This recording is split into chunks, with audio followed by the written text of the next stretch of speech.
Billionaire refuses to help a beggar, but what happens next will shock you. David Hawk stood in front of the expansive window of his penthouse office, the glass cool against his fingertips as he stared out over the glittering city below. It was a Thursday, but it might as well have been any other day. To him, each day blended together like the previous one, a whirlwind of meetings, deals, and numbers. The morning light reflected off the skyscrapers, casting long shadows across the streets below.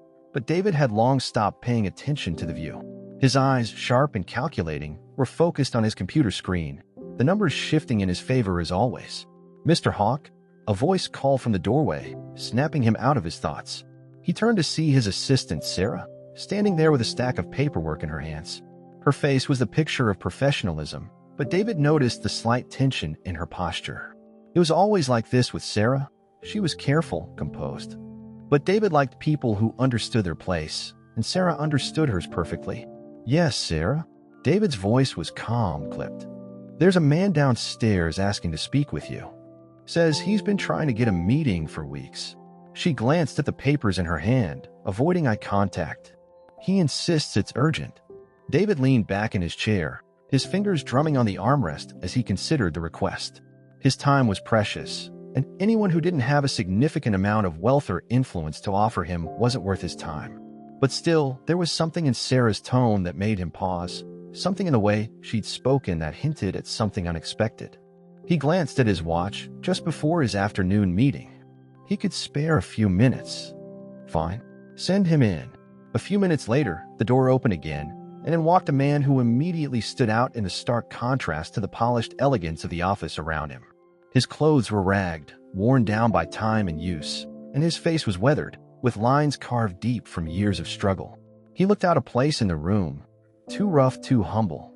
"Mr. Hawk, I presume?" The man's voice was low, almost hesitant, yet there was a firmness to it that suggested confidence in its own way. David studied him briefly, then nodded, gesturing to the chair in front of his desk. "Please have a seat." The man hesitated before taking the offered chair. "Thank you, sir." David's eyes narrowed as he leaned back in his chair, steepling his fingers. "You mentioned this was urgent." "I don't have much time today." "What is it you need?" The man swallowed before speaking again. "I've been trying to get your attention for a while now. But it seems that people like me don't matter much to people like you." David raised an eyebrow. "I'm not sure what you mean by that. People like me?" "You know," the man continued, his voice growing steadier. "People who have everything, while others like me have nothing. But that's okay. I'm not here to beg for your charity." David stared at him, his gaze sharp and calculating. "Then what exactly are you here for?" "I'm sure you're aware I don't have time for." "I just need you to understand something," the man cut in, looking directly at David with a mix of defiance and something softer, a sadness, perhaps, but David couldn't quite place it. "I'm not asking for money or sympathy. I'm just asking you to see me." David scoffed lightly, leaning forward in his chair, a slight smirk on his lips. "See you? What do you mean by that? You're a beggar sitting outside my building. I'm sure you've heard the saying, get a job?" The man's eyes flickered, but his expression didn't change. "Is that really how you see me? As someone who deserves nothing because I don't have the right things?" David's amusement faded, replaced by something he couldn't quite define. "And what do you expect me to do with that? I've worked hard for everything I have. I don't owe anyone anything." The man nodded, as if this wasn't a revelation to him. "I know. That's what they all say. That the poor just need to work harder. But some of us can't. Some of us, like me, end up like this for reasons beyond our control." He leaned forward slightly, his gaze steady. "But I've seen people like you, people with everything, walk by day after day without a second thought, never once offering a hand, a word, or even a glance." David stiffened at the man's words, irritation bubbling to the surface. "You're wasting my time. I'm sure there are other people who'll pity you or listen to your sob story. But I don't have time for this." The man remained calm, unmoved. "I don't want your pity. I don't need it. I just wanted to make sure you understood something. It's not about what you have, Mr. Hawk. It's about how you use it. And right now, you're using your wealth to shut people like me out of your world, without even considering that we might have something to offer." David's gaze hardened as the man's words sank in. Something about the directness of his challenge lingered in the air, unsettling David in a way he wasn't accustomed to. He stood up, brushing off his suit. "I've heard enough. If you'll excuse me, I have a meeting to attend," David said, his voice cold. The man stood as well, his gaze never leaving David's. "I just wanted you to see that I'm not so different from you, Mr. Hawk. I was once like you. Wealthy, successful. But I lost everything in the blink of an eye. And now I'm here. Beggar." David froze for a moment, his hand already reaching for the door handle. "You're asking for sympathy. I don't have time for that. I've worked too hard for what I have." The man took a step closer, his voice softer now, but still strong. "You don't understand. I wasn't always like this. I wasn't always a beggar. I had a life, a family, people who depended on me. Until one bad decision, one betrayal, and everything was gone. I didn't want this. But this is where I ended up." David opened the door, not wanting to listen further. But the words stung, in ways he couldn't articulate. He hadn't expected to hear anything that would make him reconsider his views. David walked briskly back to his office, his mind racing.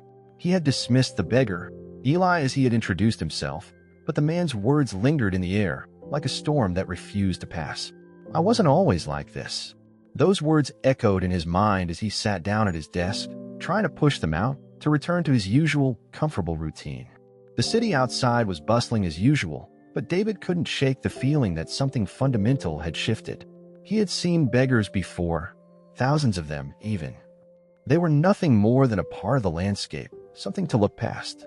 But Eli's words were different. The way he had spoken, so calm and matter-of-fact, had struck a chord deep inside him. David gripped the edge of his desk, feeling the weight of the glass beneath his fingers. He had no reason to think about someone like Eli. He was a self-made billionaire. His life, his success, had come at a cost that only those at the top truly understood. The rest of the world, the common folk, had no idea what it took to build something from nothing. But Eli, something about him felt different. Later that afternoon, David stood in front of the large glass window of his office, looking out at the busy streets below, lost in thought. It wasn't often that he allowed his mind to wander like this, but today, something felt different. The meeting that had been scheduled for the next hour seemed distant, almost irrelevant. His thoughts kept drifting back to the man on the street, to the idea that anyone, even someone like Eli, could lose everything in an instant. David's assistant, Sarah, knocked lightly on the door before entering. "Mr. Hawk," she began, "your 3 p.m. meeting is about to begin." David turned toward her, the familiar weight of responsibility settling back onto his shoulders. "Right. Thanks, Sarah. I'll be down in a moment." She nodded and left, but David didn't move. He found himself staring down at the street below again. The street where Eli had been sitting. The street that was bustling with life. The haves, the have-nots. He didn't belong in either world, yet he felt detached from both. The day passed without much incident, but David found himself distracted in every meeting. His mind kept returning to Eli, and the more he thought about it, the more he wondered how someone like that could end up on the street. He couldn't fathom what had happened to Eli. It wasn't just about the homelessness. It was the idea that someone could lose everything so quickly. He built his empire with steady, deliberate steps. He hadn't allowed anything to come close to taking it away. But life, David was realizing, was not that simple. In an instant, someone's world could come crashing down. The next day, David found himself taking an uncharacteristic walk outside during lunch. He had decided, for reasons he couldn't fully explain, that he needed to see if Eli was still on the streets. He told himself it was just curiosity. After all, he had been part of a world that thrived on opportunity and success. Maybe this would be some reminder that there was more to life than numbers and balance sheets. David walked slowly down the streets near his building. It didn't take long before he spotted the familiar figure sitting on the sidewalk in the same spot as before. This time, he was holding a cardboard sign that read, "We'll work for food." David slowed as he approached, his feet moving automatically, his thoughts racing. As he came closer, Eli looked up, his gaze catching David's. For a moment, they just stared at each other, the distance between their worlds hanging like an invisible curtain. "Back again?" Eli asked, his voice neutral. David stopped a few feet away, his mind wrestling with the words that hung on the tip of his tongue. I'm not sure why I'm here. I just wanted to." He paused, not knowing what to say.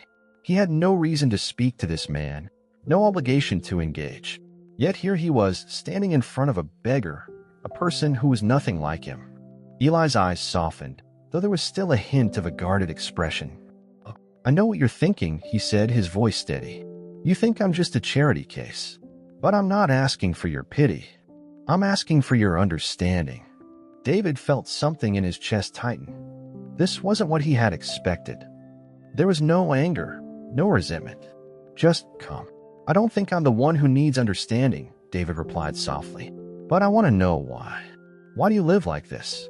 You could be doing so much more." Eli looked up at the sky for a moment before responding. "You think this is the life I wanted? Then I chose to be here. I didn't. But life has a funny way of knocking you down, David. One minute, you're on top of the world, and the next, you're staring up at it from the gutter." David's brow furrowed. "I worked hard to get where I am," he said, a little defensively.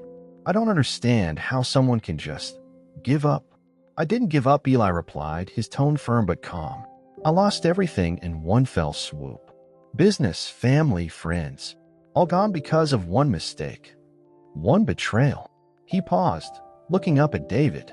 "I've been living on the streets, watching people like you pass by every day. Watching you ignore me, treat me like I'm invisible."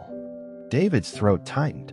There was no anger in Eli's voice, only the sad truth of someone who had seen the worst of life. "I know I don't look like much," Eli continued, "but I've been through more than most people will in their entire lives. And I'm still here. I'm still standing." David stood in silence for a moment, the weight of Eli's words sinking in. He wanted to respond, but something held him back. What could he say? What could he offer? He wasn't the kind of man who would simply offer charity. But was that the solution? Was offering money enough? David bent down slightly, his voice softer now. "Is there anything I can do? Anything at all?"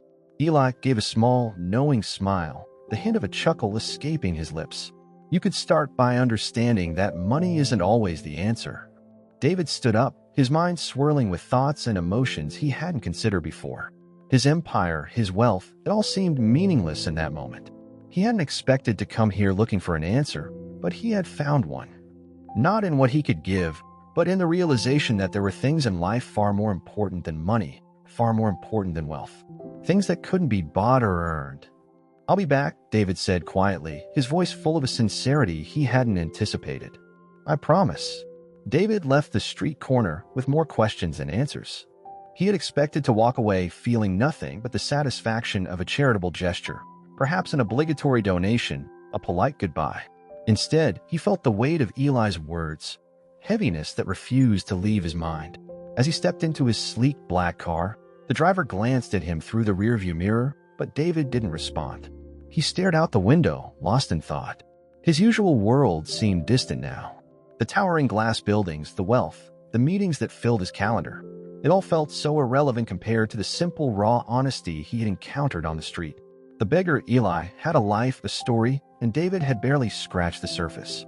There was more to him than his current situation, more than the discarded image of a homeless man who was just a nuisance to the powerful. But David knew he couldn't change Eli's life. After all, what could he possibly offer someone like Eli? His wealth? It seemed so insignificant now, just a bandage over a wound that ran deeper than he could ever understand. The following day, David couldn't shake the thoughts of Eli. As much as he tried to focus on his work, on the deals that awaited his approval, his mind kept returning to the beggar's words. What did Eli mean by one mistake, one betrayal? And why was he so calm about it, so at peace with the broken pieces of his life? David had lived through his own hardships. He had fought for every inch of his success. But the idea that life could turn upside down so quickly, so brutally, was something David had never truly considered. He had always been in control, always able to manipulate the system to his advantage. But Eli had lost everything, and yet here he was, alive, still standing. David's thoughts were interrupted when his assistant, Sarah, knocked and entered his office. "Mr. Hawk, there's a call from the board. They're requesting your input on the new project proposal." David glanced at the phone, but his mind was elsewhere. "Tell them I'll get to it later," he said absent-mindedly, his eyes fixed on the skyline outside his window. Sarah hesitated, sensing something was off. "Are you all right, Mr. Hawk?" David turned to her, his eyes sharper than usual. "I'll be fine, Sarah. Just a bit distracted today. Please tell the board I'll call them back later." She nodded and left, but the discomfort lingered. David couldn't remember the last time he had been so distracted.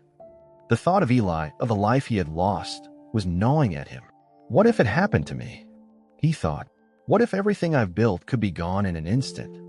That night, David lay awake, haunted by Eli's words. One mistake, one betrayal. He had always prided himself on his success and untouchability, having built an empire he believed was impenetrable. But now he questioned the foundation of his wealth. How much of it was achieved at the expense of others' dignity and lives? The weight of this realization kept him up, and by dawn, he had made a decision. The next day, David returned to the corner where he had first met Eli. The streets were as busy as usual, but everything felt different. Spotting Eli sitting with a group, speaking quietly and offering words of comfort, David felt a strange. As their eyes met, Eli stood slowly and walked toward him. David, heart racing, approached and confessed, "I've been thinking about what you said. I want to understand. I want to know what it feels like to be in your shoes." Eli, with a soft expression, responded, "You don't have to do anything, Mr. Hawk. I just want you to understand that what you have doesn't define who you are. Life can change in an instant. And when it does, what are you left with?" David stood in silence, realizing that his walls, built to protect him, had only kept him from truly living. David took a deep breath. "I've made mistakes," he admitted, his voice quieter now. "I've treated people like they were disposable, like they didn't matter. And I've been blind to what's really important." Eli's gaze softened, but he didn't offer sympathy. Instead, he nodded, as if acknowledging that David's words held weight. "It's not too late to change, Mr. Hawk," Eli said gently. "You just have to open your eyes." David looked down at the ground, feeling the weight of the realization settle in. "I want to help. I want to do more. For you. For others like you. But I don't know where to start." Eli paused before responding. "Start by seeing people. Really seeing them. And then do something that matters, something that's not about you, but about them." David looked up, meeting Eli's eyes. For the first time, he didn't feel the need to hide behind his wealth or his pride. He was standing in front of a man who had lost everything, but was still standing taller than most people he knew.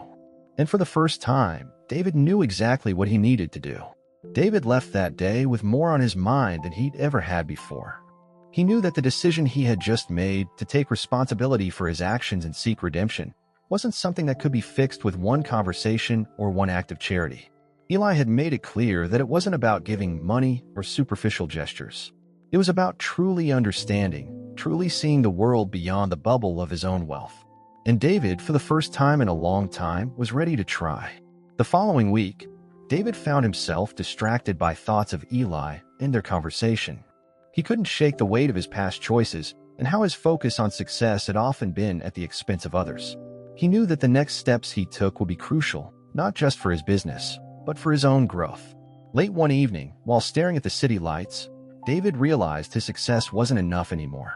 He had to help others, not out of obligation, but because he understood his ability to make a real difference. The next day, he contacted his assistant and asked her to arrange meetings with local charities, expressing a desire to be actively involved rather than just donating money. Over the next few days, David met with various charity leaders and began to understand the complexities of social issues. He realized it was more than just providing food or shelter. It was about offering people the tools to build a better life.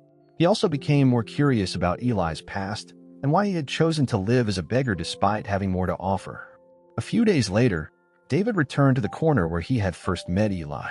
This time, Eli wasn't begging, but speaking to a group, offering wisdom. David, moved by Eli's approached him, admitting that he had been blind to many things and wanted to help in a meaningful way. Eli responded, emphasizing that true change required more than just money. It required hard work, listening, and learning. Eli smiled. "It's good that you're finally seeing it.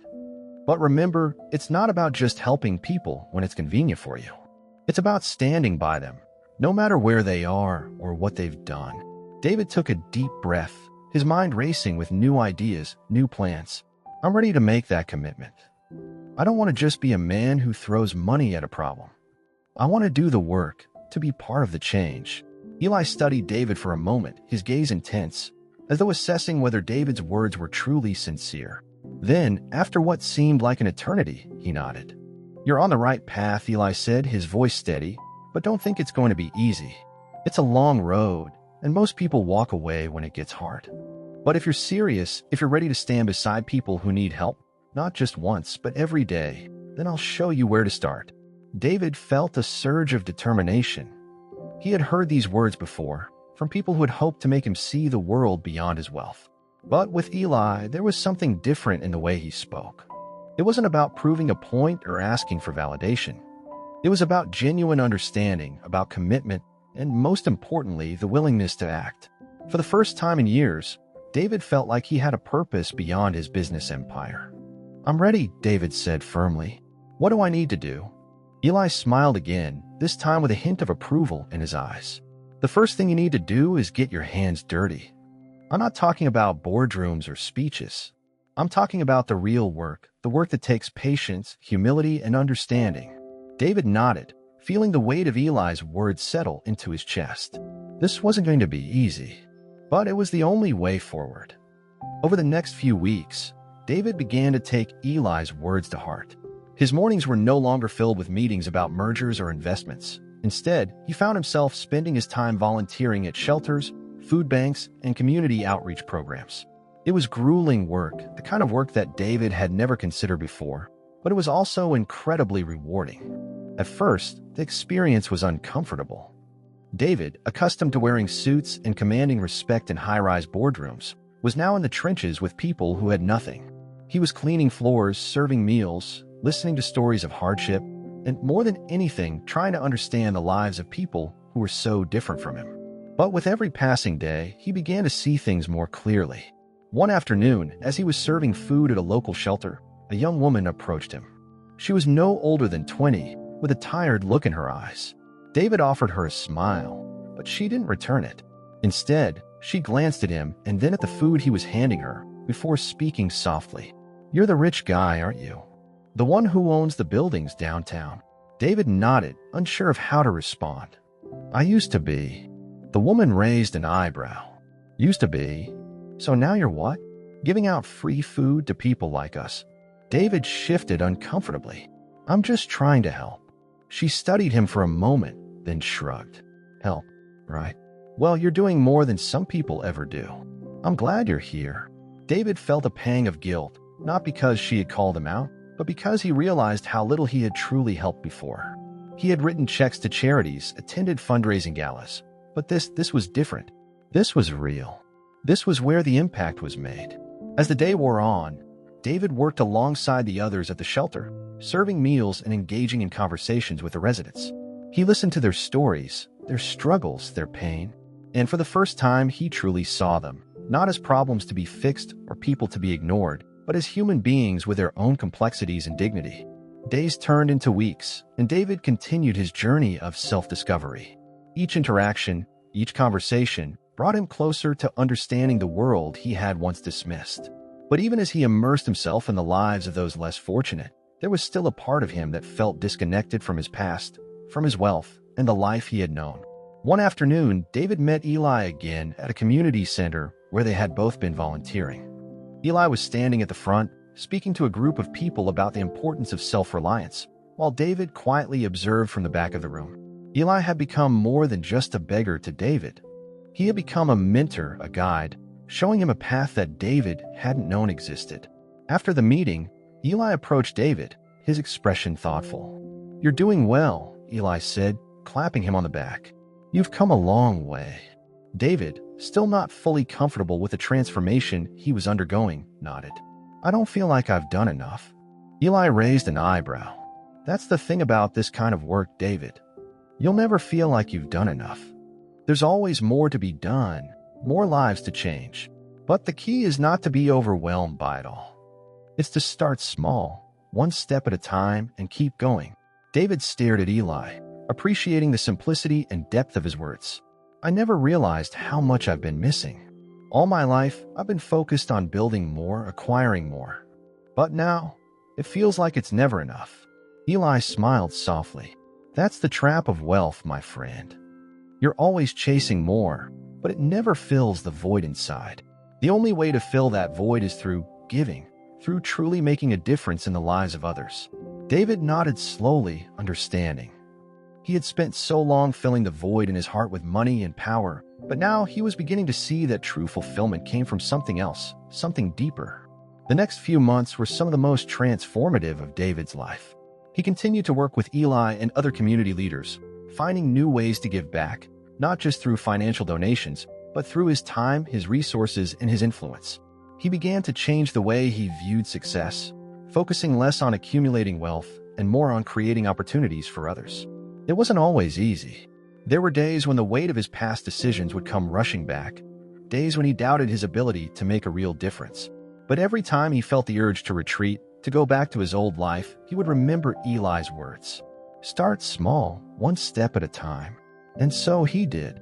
With each step, David felt himself growing not just as a businessman, but as a person who understood that success wasn't just about wealth, but about the impact he had on the world. One evening, as David sat in his office looking out over the city, his phone buzzed. He picked it up and saw a text message from Eli. Meet me at the old spot tomorrow. I have something to show you. David smiled, feeling a sense of anticipation. Whatever Eli had to show him, he knew it would be another step forward on his journey, another moment of growth. The city outside seemed different now. The lights were still the same, but David no longer saw them as symbols of success or power.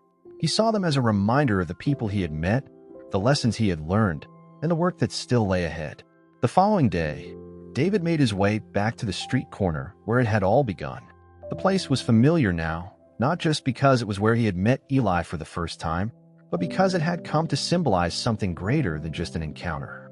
It was a crossroads in his life, the moment where his view of the world shifted dramatically. David arrived early, standing on the corner for a few minutes, letting the city buzz around him. People walked past, unaware of the quiet man standing in their midst, deep in thought. He wasn't in a rush today. For once, he felt like he could afford to simply be, not as a billionaire, not as a businessman, but just as a man trying to make sense of a life that had been much too focused on wealth and success. A few minutes later, Eli appeared, walking toward him with his usual calm, steady stride. This time, however, he wasn't alone. He had a small group of people with him, young men and women, all looking a little rough around the edges but with an air of determination about them. Good to see you, Mr. Hawk, Eli said with a smile. I'm glad you could make it. David nodded, his expression more serious now. I'm here. What's this about? Eli's eyes glinted with a knowing look. Follow me. I've got something to show you. David fell and stepped behind him, unsure of what to expect. They walked down the street, turning a few corners until they reached an abandoned building. It looked dilapidated, its walls cracked and covered in graffiti, the windows boarded up. It was the kind of place most people would walk past without giving a second thought. But as they approached, Eli gestured for the group to stop. This, Eli said, is the next project. David raised an eyebrow, glancing at the building. This place? It looks like it's been abandoned for years. Eli smiled. That's because it has, but not for much longer. This is going to be a community center. A community center, David repeated, a little taken aback. For who? For the people who don't have anywhere else to go, Eli said firmly. This place will offer training, food, shelter, and a safe space for those who have nowhere else to turn. This is the kind of work that changes lives, David. Not just giving people what they need in the moment, but giving them the tools to rebuild. David looked at the building again, taking in its broken exterior. It seemed like an impossible task, like so many others that had failed before. But there was something in Eli's words, something in the quiet confidence he had that made David feel like it was possible. Maybe it wasn't about fixing everything at once. Maybe it was about starting with one step, just like Eli had taught him. How do you plan to fix it up? David asked, curiosity replacing some of his skepticism. We're starting small, Eli replied. We'll begin with a few basic repairs, then work our way up. We'll need volunteers, donations, and, of course, some of your expertise. David's heart skipped a beat. The last part of Eli's sentence caught him off guard. My expertise? Eli nodded. You've built an empire. You know how to bring people together, how to manage resources. I need someone who can help us create a plan, Who can make sure this project isn't just a pipe dream? I can't do it alone. David stared at the building, a flood of emotions washing over him. He had spent years building his empire, creating wealth and success, but none of it had ever felt this meaningful. Here was something tangible, something that would directly impact lives, and Eli was asking for his help. I can't promise miracles, David said slowly, but I can help. I'll do whatever I can to make sure this place becomes something real. Eli's face softened into a smile. That's all I'm asking for, David. One step at a time. The next few weeks were a whirlwind of activity. David threw himself into the project with the same intensity that he had once devoted to his business ventures. He coordinated with contractors, arranged for supplies, and worked alongside Eli and the community members who had started to rally behind the cause. The building that had once seemed hopeless began to take shape, with each nail hammered in and each brick laid down serving as a symbol of something more than just a construction project. It was the foundation of a new future. But it wasn't just about the physical building. As the work continued, David found himself spending more time with the people who would benefit from the community center. He talked to the homeless, the unemployed, the ones who had been forgotten by society. They shared their stories with him, stories of hardship, of dreams deferred, of systems that had failed them. And David began to understand. The work wasn't just about making a building functional. It was about restoring dignity. It was about offering hope. It was about showing people that they weren't invisible, that their lives had value. One evening, as the sun began to set and the construction for the day had come to a close, David sat down next to Eli outside the building. They were both covered in dust, tired from the day's work, but there was a quiet sense of satisfaction in the air. You know, David said, his voice a little hoarse, I used to think success was all about money. That the more you had, the more you mattered.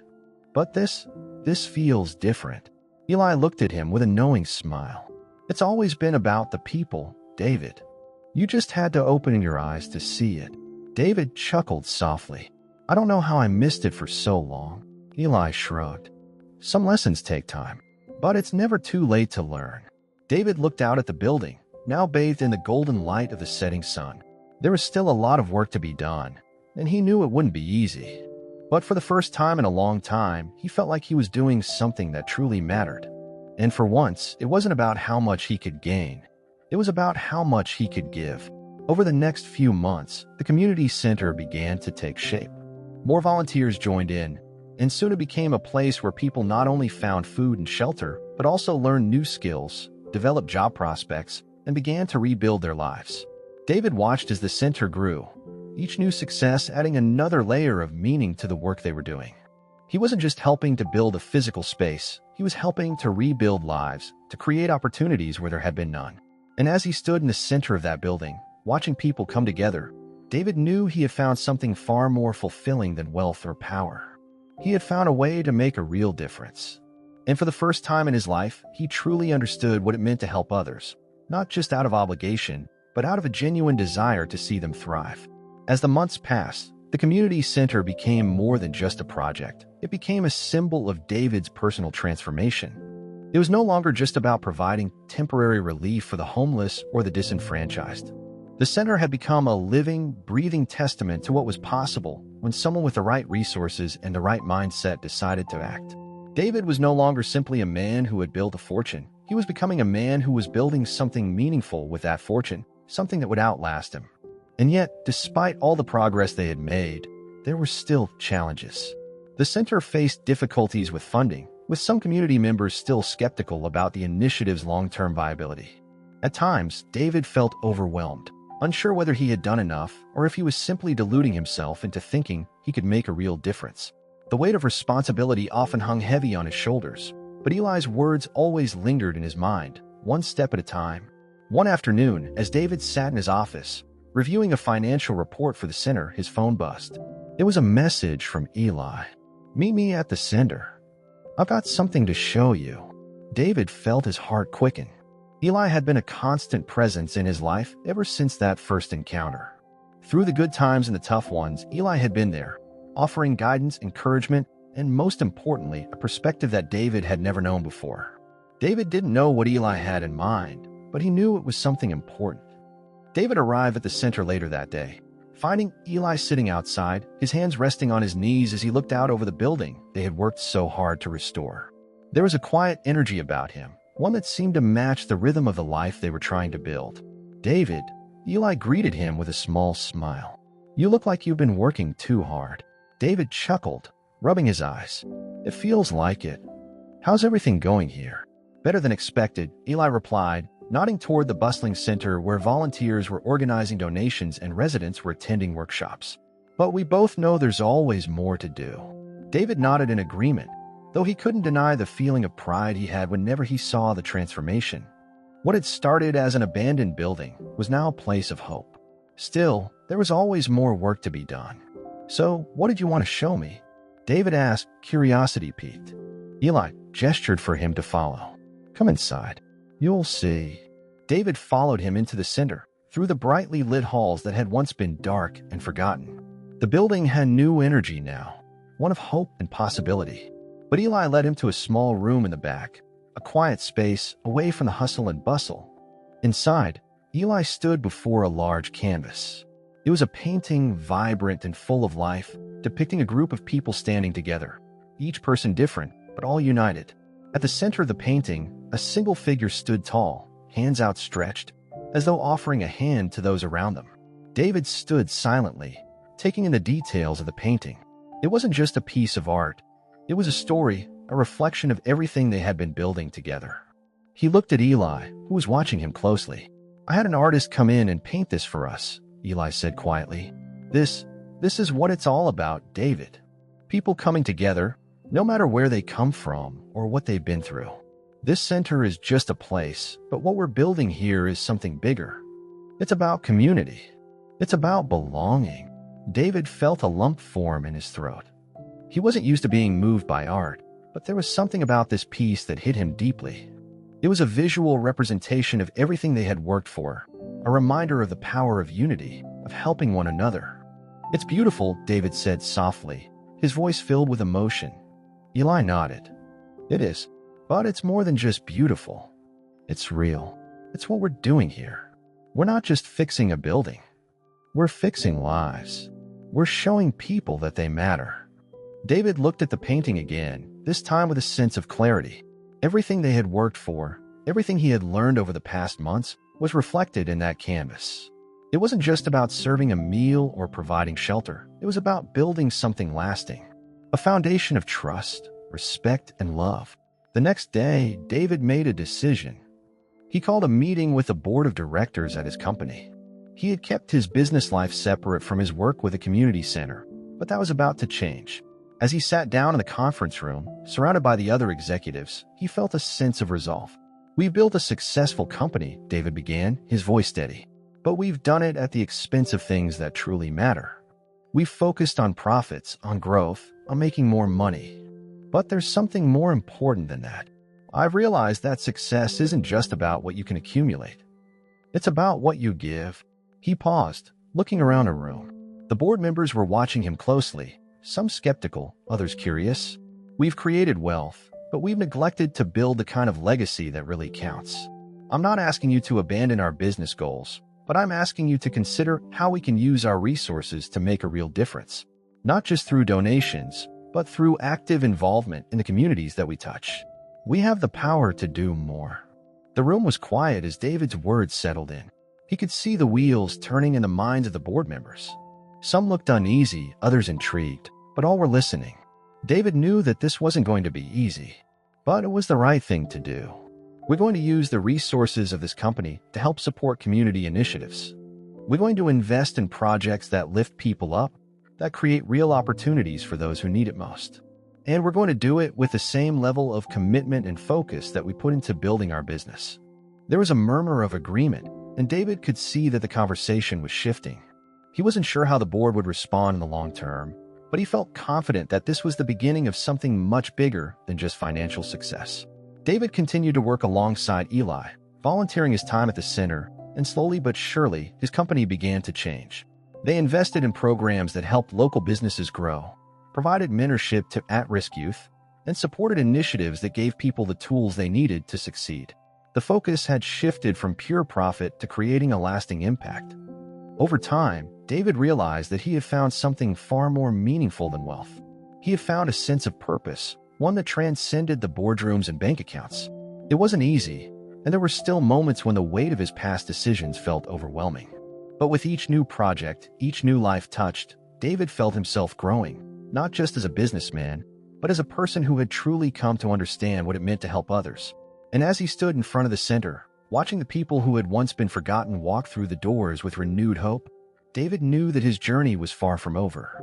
He had taken the first step, and now he was ready for the rest of the road, whatever it might bring. Months had passed since David had made the decision to use his resources to give back, and the changes within him and in his company were unmistakable.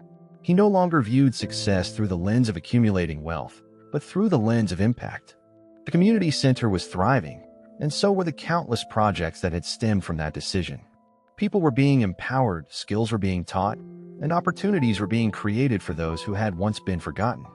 David had become a regular at the center, volunteering whenever he could, often spending entire days with Eli and the other community leaders. He continued to learn, and every time he thought he had reached his limit, every time he thought he had given all he could, he found new ways to contribute. There were still challenges, of course. Some days felt harder than others, but the sense of fulfillment he now had, the deep knowledge that he was making a real difference, kept him grounded. One evening, after a particularly long day of overseeing new initiatives, David sat on the steps of the center, looking out at the city's skyline. He was tired, physically and mentally, but at peace. He had spent so much of his life trying to build something that would stand the test of time, something that would solidify his place in the world. And yet, now he realized that his greatest legacy wouldn't be measured by the size of his wealth, but by the lives he had touched. Eli sat beside him, quietly watching as the sun dipped below the horizon. The two men had grown close over the past few months. There was a bond between them now, a quiet understanding that went deeper than just their work. They were partners, not just in business, but in life, working toward a shared vision of hope and possibility. "You've come a long way, David," Eli said softly, his voice filled with pride. David smiled, his gaze still fixed on the city below. "I think I've just begun to understand what it means to live." Eli chuckled. "It's a process, and it doesn't happen overnight. But you're doing it. You're making a difference." David nodded, his eyes glimmering with gratitude. "I owe so much of this to you. You've been the one to teach me, to show me that there's more to life than wealth." Eli's smile deepened, his eyes filled with warmth. "I just gave you the opportunity to see what was already inside of you. You had the potential all along. You just needed to be shown the way." David looked at Eli, his heart full of gratitude. He had started this journey with a sense of obligation, but now he couldn't imagine his life without it. Helping others had become his purpose, the driving force behind everything he did. He had found fulfillment, not in power or money, but in connection, in giving people a chance and making them feel seen and heard. As the center continued to grow, so did David's influence. He was no longer just a wealthy businessman. He had become a philanthropist, a mentor, and a source of hope for so many. He had rebuilt his company too, but it was different now. The focus was no longer on profits alone. It was about using the company's resources to create long-term, sustainable change. David had built partnerships with local schools, businesses, and organizations, all aimed at supporting underprivileged communities. His company provided internships and job placements for young people, mentorship programs for aspiring entrepreneurs, and funding for small businesses. What had once been a corporation driven by a desire for growth was now a company driven by a desire to give back, to create opportunities for others. The city that had once seemed so distant to David now felt like home. He walked the streets with a sense of purpose, no longer ignoring the faces of those he had once dismissed. He smiled at people he passed, spoke to them, and saw their humanity. The lessons Eli had taught him, lessons about empathy, understanding, and the importance of community, had become the foundation of his life. 1 year after his decision to start helping, David stood in front of the community center at the annual fundraiser, surrounded by the people who had become his second family. It was a celebration, but also a testament to the success of the vision they had all worked toward together. The evening was filled with laughter, music, and speeches from the people whose lives had been transformed by the center's work. As David took the stage to speak, the applause was deafening, and he felt a wave of humility wash over him.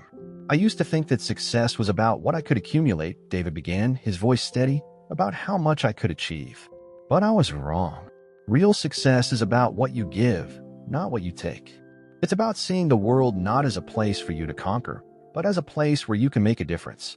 I've learned that, and I'm so grateful for all of you, for Eli, for the incredible people in this community, and for the opportunity to be a part of something much bigger than myself. He paused, looking out at the crowd. This place, this center, is proof that when we come together, when we put aside our differences and work toward a common goal, we can create something beautiful. We can change lives. And that's what I'm proud of. The applause that followed was louder than before, and David's heart swelled with pride. He had come so far from a man who had believed wealth was the ultimate measure of success to a man who understood the true meaning of impact. He had discovered a purpose that went beyond himself, and in doing so, he had found fulfillment. Later that night, after the event had ended and the last of the guests had left, David found himself standing alone outside the center, looking up at the stars. Eli walked over to him, his footsteps quiet on the pavement. "You did good, David," Eli said quietly, standing beside him. David smiled, a deep sense of peace filling him. "We did good, Eli. This is just the beginning." Eli nodded, his gaze shifting toward the horizon. "Yes, but now you see, it's not about how much you have. It's about how much you give." David's smile widened, his heart full. "And I'm just getting started." The two men stood together, looking out over the city they had both come to love, knowing that the work they had done would continue to ripple out, touching countless lives for years to come.